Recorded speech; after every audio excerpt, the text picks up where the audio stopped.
Hii ni Kakwale TV. Ndugu zangu, tupo katika ulimwengu wa ushindani. Kila mtu anatafuta keki iende kwake. Yawezekana tukapata viongozi ambao wao wapo kwa ajili ya kukigawanyisha chama, kuwagawanisha watu na sio kuwaunganisha watu. Tukapata viongozi ambao wapo kwa ajili ya kuwaumiza wanachama wa kawaida, na wao kwa sababu ni viongozi wanufaike wao. Hadhara hii, kuna watu wameacha kazi zao, kuna watu wameacha shughuli zao ambazo zinawaingizia kipato, kuja kusikiliza ni namna gani mustakabali wa kata ya Mtowisa unaendelea.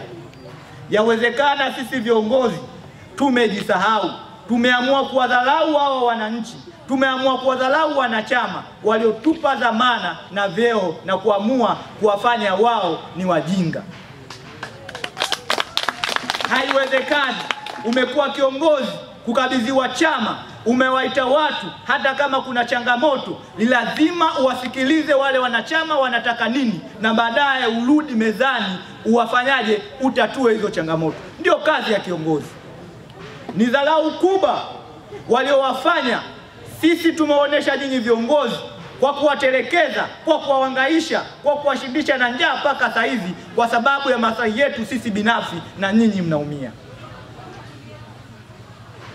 Yawezekana nyinyi ndio mliotupa sisi zamani. Nyinyi ambao wanawafanyia hivyo vitu ndio waliopewa zamani, na wameota mapembe kwa sababu wanajua wataendelea kuwatumia nyinyi. Watawatumia watu ili wawashawishi nyinyi muiumize kata ya Mtowisa. Nataka nikwambie, kwenye chama hiki hakuna mtu mkubwa zaidi ya wanachama. Walikuwepo watu wenye nguvu, walikuwepo watu mashuhuri na maarufu. Leo hii hawapo ndani ya Chama cha Mapinduzi, na Chama cha Mapinduzi kinaendelea.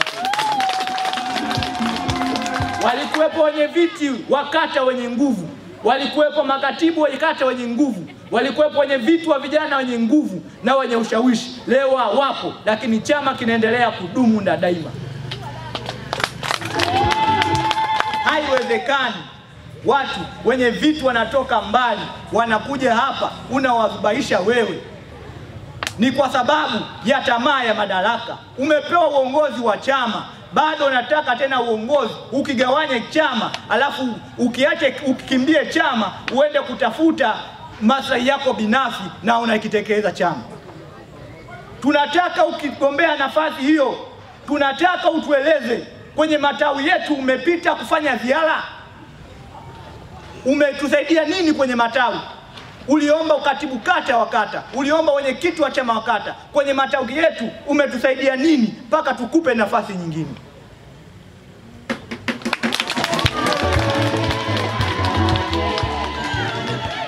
Na bahati mbaya sana, kuna watu wanapewa vyeo, wanafikiri sisi ni wajinga, wananchi wa kata ya Mtowisa au wanachama wa Mtowisa, kwamba tukupe wewe uwe diwani, wewe uwe katibu, wewe uwe mwenyekiti, wewe uwe mjumbe, wewe uwe nani.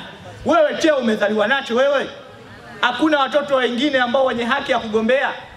Tumekupa dhamana kwa kipindi cha miaka 5, uunganishe Chama cha Mapinduzi na usitumie mamlaka yao kukigawanya chama wala kufifitanisha chama. Tunataka waunganishe wana Mtowisa wote. Muda ukifika, tunataka sasa utueleze chama hiki kinakwenda kushika dola. Leo hii tumekupa dhamana kwenye chama, wewe utuongoze, uongoze kwenye serikali za mitaa, uongoze kwenye dani. Baadaye unasema mimi sitaki uongozi huo, nataka nafasi ile. Kwa hiyo pale sisi tuliokupa wewe, sisi tunatudharau kwamba hatufai, tunatafuta mtu kiugeugeu. Kuna nyimbo ilisema hivi, hatuhitaji viongozi ndumila kuwili. Ili kuwa wa kwanza kupata habari, matukio, michezo na burudani kila siku kutoka Kakwale TV, bofya neno subscribe kisha alama ya kengele. Usikose.